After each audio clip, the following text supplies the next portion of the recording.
Halo, assalamualaikum warahmatullahi wabarakatuh. Apa kabarnya teman-teman semua? Balik lagi ya, kita ketemu. Dan video kali ini aku pengen bagi informasi untuk teman-teman yang akan mempersiapkan pemberkasan ulang ya. Tentunya buat para CPMI Korea Selatan. Dan mungkin buat teman-teman juga yang mempersiapkan untuk prelim ya, karena ada kabar-kabar akan segera dimulai untuk prelim, walaupun belum ditentukan jadwalnya.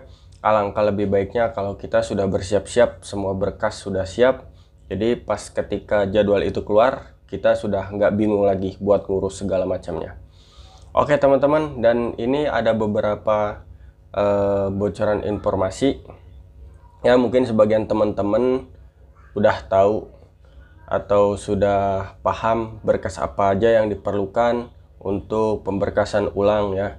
Tapi mungkin ada juga teman-teman yang masih bingung apa saja yang harus dipersiapkan. Nah, aku udah nanya beberapa temanku yang kebetulan melakukan pemberkasan ulang di dua tempat, yaitu di Cirebon dan di Jakarta. Dan memang ada sedikit perbedaan ya, dan ini salah satu pemberkasan yang harus kita persiapkan teman-teman. Yang pertama yaitu kartu keluarga. Nah, untuk kartu keluarga ini ada juga yang teman-teman masih bingung ya, kartu keluarga itu harus dilegalisir atau gimana. Nah, bagi teman-teman yang kartu keluarganya sudah pakai barcode, nah itu teman-teman tidak perlu lagi melegalisirnya, karena menurut informasi kakak dengan atau kartu keluarga dengan sistem barcode begini sudah terbukti keabsahannya, jadi tidak perlu dilegalisir lagi. Dan bagi teman-teman yang masih menggunakan kartu kakak lama atau belum memakai QR barcode, nah itu teman-teman silahkan meminta legalisir ke Disdukcapil setempat. Dan persiapkan juga untuk fotokopinya ya.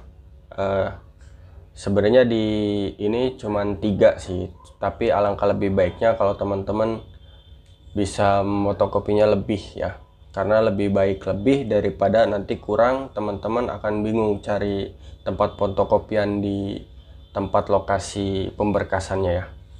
Lalu ijazah teman-teman. Nah, ijazah terakhir ini teman-teman juga harus melegalisir. Nah, bagi teman-teman yang ijazahnya atau sekolahnya di sekolah negeri, itu cukup satu aja legalisirnya, cukup dari sekolah aja.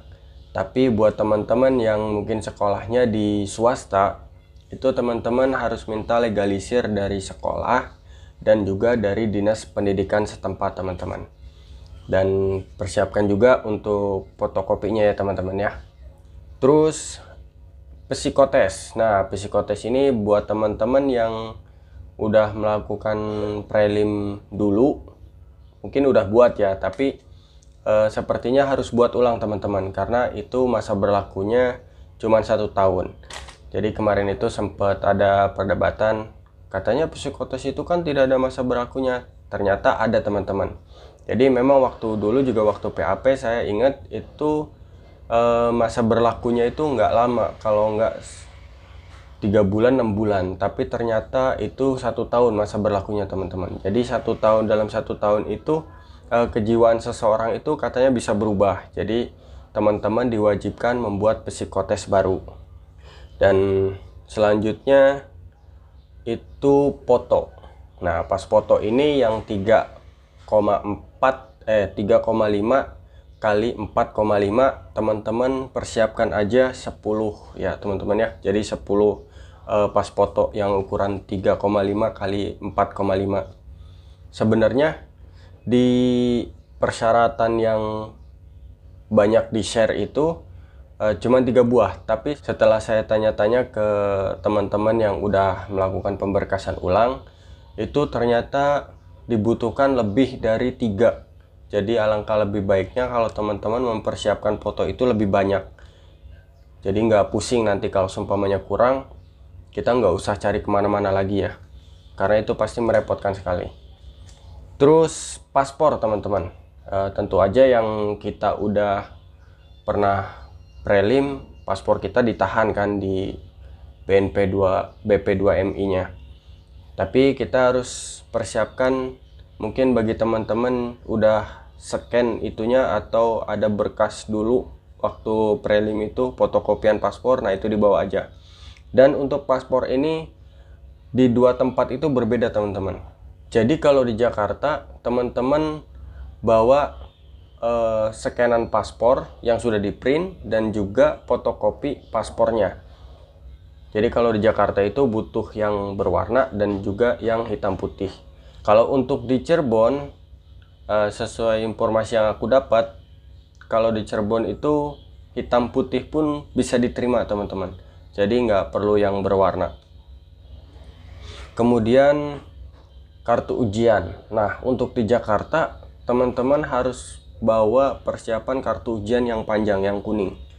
Yang waktu ujian kita diberi kartu kuning itu yang panjang ya.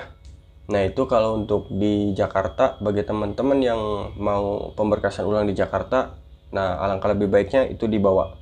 Tapi kalau untuk di Cirebon tidak dibawa pun tidak masalah, karena katanya di Cirebon tidak diwajibkan untuk bawa itu. Tapi kalau mau dibawa pun tidak apa-apa, karena untuk jaga-jaga ya, siapa tahu nanti pas giliran berikutnya ternyata kita dibutuhkan membawa itu, jadi alangkah lebih baiknya dibawa aja. Terus berikutnya SKCK teman-teman. Nah SKCK ini harus yang masih aktif ya masa berlakunya. Jadi buat teman-teman yang masa aktifnya udah habis, teman-teman wajib membuat SKCK baru atau memperpanjang SKCK. Dan ada keuntungan bagi teman-teman yang di daerah Jawa Barat atau yang membuat SKCK-nya di Polda. Kenapa? Karena menurut informasi yang saya dapat, jadi bagi teman-teman yang SKCK-nya sudah mati lebih dari 6 bulan pun masih bisa untuk persyaratan perpanjangan di Polda Jawa Barat teman-teman. Tapi SKCK yang sudah dilegalisir. Nah jadi kan kemarin sempat waktu kita prelim itu kita membuat SKCK dan fotokopinya dilegalisir ya. Nah teman-teman bisa pakai fotokopi yang dulu yang sudah dilegalisir untuk persyaratan perpanjangan. Dan juga teman-teman harus mendaftar secara online. Jadi teman-teman harus daftar online dulu sebelum ke Polda ya. Jadi jangan sampai teman-teman ke sana langsung daftar, takutnya tidak diterima. Jadi teman-teman daftar dulu secara online. Nanti bisa teman-teman cari di website itu pendaftaran online SKCK Polri ya. Nah nanti bisa teman-teman daftar di situ. Nanti ikutin aja langkah-langkah yang ada di sana. Nah setelah semuanya sudah selesai, teman-teman persiapkan untuk foto 4x6 dengan latar belakang merah ya teman-teman ya. Nanti persiapkan aja sekitar 8 atau 10 lah. Jadi lebih baik lebih daripada nanti kurang, takutnya teman-teman susah juga. Hanya setelah di sana nanti bisa teman-teman bawa tuh fotokopi SKCK yang sudah dilegalisirnya, terus fotokopi KK, fotokopi KTP, terus fotokopi akte. Mungkin untuk jaga-jaga juga bisa teman-teman bawa itu fotokopi atau surat sertifikat EPS Topik, terus paspor juga mungkin untuk jaga-jaga aja ya ini ya. Kalau seumpama memang tidak diperlukan ya tidak masalah kan. Jadi itu untuk persyaratan pembuatan atau perpanjangan SKCK teman-teman. Nah untuk pembayarannya juga bisa melalui sistem online atau bayar via transfer bank. Bisa lewat M-Banking BRI atau juga bisa transfer lewat teller bank. Nanti bawa aja bukti pembayarannya. Lalu pemberkasan berikutnya yang teman-teman harus persiapkan juga surat izin keluarga. Jadi buat teman-teman yang masih sendiri, berarti teman-teman minta surat izin orang tua. Untuk teman-teman yang sudah berkeluarga, berarti teman-teman harus membuat surat izin suami atau istrinya ya. Lalu pembayaran BPJS teman-teman. Nah nanti di akun BP2TKI kalau tidak salah nanti kita akan diberikan kode billing di situ. Teman-teman bisa bayar lewat Tokopedia atau transfer bank. Nah, itu bisa teman-teman ikutin petunjuknya di sana. Jadi kalau kemarin saya tanya itu pembayarannya sekitar 37.500 untuk bayar BPJS Ketenagakerjaan. Bang, tapi saya udah pernah bayar sebelumnya waktu prelim. Iya teman-teman, betul. Saya juga udah bayar waktu itu dan kita diwajibkan bayar ulang. Dan ingat teman-teman, bukti pembayarannya harus teman-teman bawa, karena itu penting nanti bisa untuk menunjukkan bahwa teman-teman udah bayar. Berikutnya itu adalah materai. Jadi kita di sini butuh materai yang 10.000 itu sebanyak 5 lembar. Persiapkan aja 5 lembar. Kalau seumpamanya lebih toh nggak ada ruginya. Kalau seumpama kurang, nah nanti teman-teman sendiri yang repot. Jadi lebih baik kita lebihkan saja. Nah, jadi teman-teman, itu berkas-berkas yang harus kita persiapkan untuk persiapan pemberkasan ulang. Jadi yang ada selembaran foto ini, persyaratan ini. Nah, ini selebihnya nanti bakal ada di tempat pemberkasan ulang. Jadi kayak formulir buat karantina segala macem.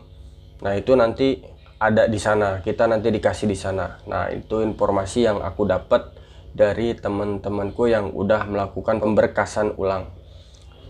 Dan berkas-berkas untuk teman-teman yang mau mempersiapkan prelim itu sebenarnya kurang lebih sama kayak yang saya sebutkan tadi. Hanya mungkin nanti ada berkas-berkas tambahan ya buat teman-teman, mungkin kayak AK1 atau kartu kuning, dan mungkin juga nanti ada informasi lebih lanjut dari BP2MI. Oke, cara singkatnya saya ulangi buat teman-teman yang akan pemberkasan. Yang pertama, kartu KK, ijazah, surat izin, terus psikotes, pas foto, fotokopi paspor, kartu ujian, terus SKCK. Itu aja informasi yang bisa aku bagikan kepada teman-teman. Bagi yang masih bingung atau teman-teman yang masih kurang jelas, bisa tanyakan di kolom komentar atau juga bisa lewat DM Instagram aku. Dan terima kasih buat teman-teman yang sudah menonton. Saya ucapkan Assalamualaikum warahmatullahi wabarakatuh.